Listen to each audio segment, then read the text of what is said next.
안녕하세요.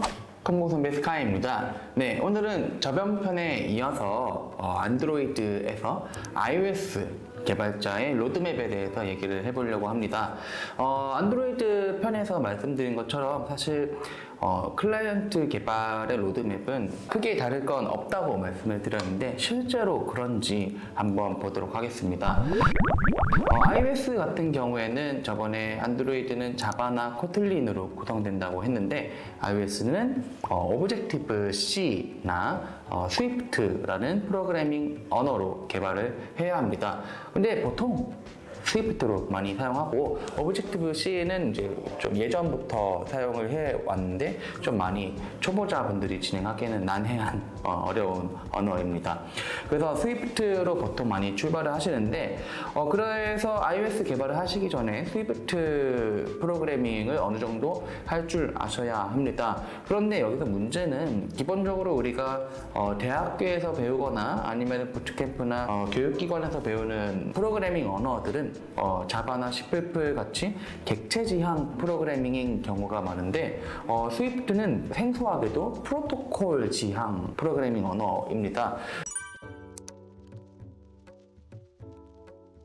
프로토콜 언어가 뭐예요? 라고 하면 너무 길어지니까 다음번에 기회가 되면 드리도록 하고 스위프트 프로그래밍을 하면서 프로토콜이란 무엇인가, 그 다음에 프로토콜화된 프로그래밍은 어떻게 하는 것이고 그 기법들은 어떤 것들이 있고 어떤 패턴이 있는가에 대해서는 어느 정도 많이 알고 계셔야 합니다. 이건 마치 자바에서 클래스와 객체를 꼭 알아야 하는 것처럼 스위프트를 공부하신다면은 프로토콜에 대해서 알아야 되는 겁니다. 그래서 스위프트에 대해서 어느 정도 숙지를 하신다라고 한다면은 iOS를 바로 진행을 하실 수 있는데요.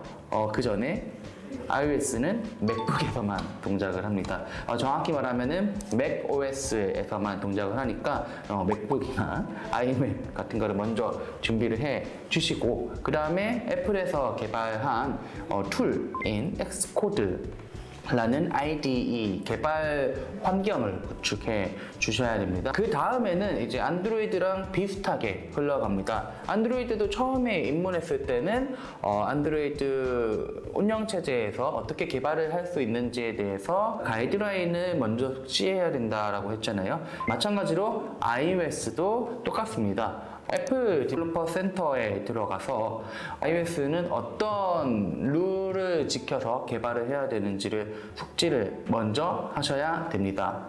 그 다음에는 이제 신규 개발을 어떻게 하는지, 기능을 어떻게 개발하는지에 대해서 키트를 많이 분석을 하셔야 되는데 안드로이드랑 거의 비슷하게 흘러간다고 보시면 됩니다.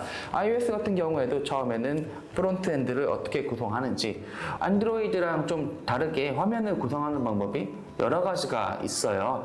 뭐 XIB로 구성한다, 아니면 스토리보드로 구성한다, 스위프트 UI로 구성한다, 되게 여러 가지 방식으로 화면을 구성할 수 있는데 보통 처음에는 스토리보드로 많이 구성을 하고 나중에는 코드로 화면을 구현한다라는 개념으로 스위프트 UI를 사용하기도 하고 여기까지 가면 너무 어려워지니까 어쨌든 간에 화면을 구성하는 방법에 대해서 알아야 된다. 추가로 라이프 사이클이 안드로이드뿐만 아니라 iOS에서도 똑같이 있습니다. 그래서 iOS 라이프 사이클에 대해서 공부를 하셔야 되고 저번에도 말씀드렸다시피 화면이 켜졌을 때 그리고 꺼졌을 때 다시 켜졌을 때 홈 버튼 눌렀을 때 이런 화면 자체의 생명 주기를 추적하는 건데요. 그래서 화면 자체가 켜지거나 꺼지거나 하는 그 시점에 호출되는 이런 함수들이 언제 호출되는지 어떻게 활용하면 좋을지에 대해서 배워야 된다는 뜻이고요. 이렇게 해서 라이프 사이클과 그 다음에 화면 구성에 대해서 어느 정도 익혔다 라고 하시면은 iOS 특유의 디자인 패턴, 뭐 델리게이트 패턴은 무엇인지, 뭐 싱글톤 패턴은 무엇인지 이런 것들을 공부하시면 될 것 같습니다. 뭐 사실은 여기에서 싱글톤 패턴 같은 경우에는 iOS 특유의 패턴은 아니지만 그래도 여러 가지 디자인 패턴으로 프로그래밍을 할 수 있다라는 것을 여기에 보여주고 있고 그 다음은 네트워크 프로그래밍이라고 해서 인터넷 통신, 온라인 통신이 되는 그런 애플리케이션을 만들 수 있게 된다라고 적혀 있네요.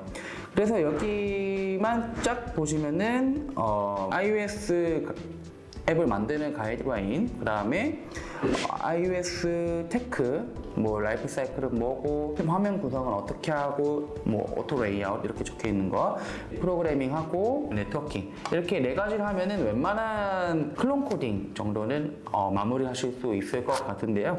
여기까지만 하면 이제 신규 기능을 많이 개발하는 거고, 여기는 이제 주니어 iOS 개발자 정도라고 보면 될 것 같습니다. 더 나아가서 여기도 Getting Deeper라고 되어 있는데, 이 스위프트와 오브젝티브-C를 그 자체의 프로그래밍 문법을 더 숙지해서 프로그래밍을 해보겠다 라고 한다면은 더 레벨이 많이 높아지고, 이제 나는 신규 기능 개발이 아니라 아예 유지 보수까지 고려한 iOS 개발을 하고 싶어 라고 한다면은 이 안에서 테스팅, 또 디버깅, 그 다음에 빌드와 배포, 이런 것들을 전부 다 공부를 해야 한다라고 적혀 있네요. 로드맵 자체가 처음에는 프로그래밍 언어를 어느 정도 숙지하는 거, 그 다음에 신규 기능 개발, 그 다음에 유지보수 순서로 간다라는 거를 보실 수 있을 것 같습니다. 신규 기능 개발 또한 마찬가지로 다른 플랫폼이랑 비슷하게 플랫폼에 진입하기 위한 가이드라인과 화면 구성, 그 다음에 라이프 사이클, 그 다음에 각종 테크닉들, 이렇게 구성되어 있다는 것을 알 수 있고요. 네, 여기까지가 이제 iOS 개발자의 간단한 로드맵이었는데요. 많은 도움이 되셨길 바랍니다. 예, 여기까지 도움이 되셨다면 좋아요와 구독, 알림 설정까지 부탁드리겠습니다. 감사합니다.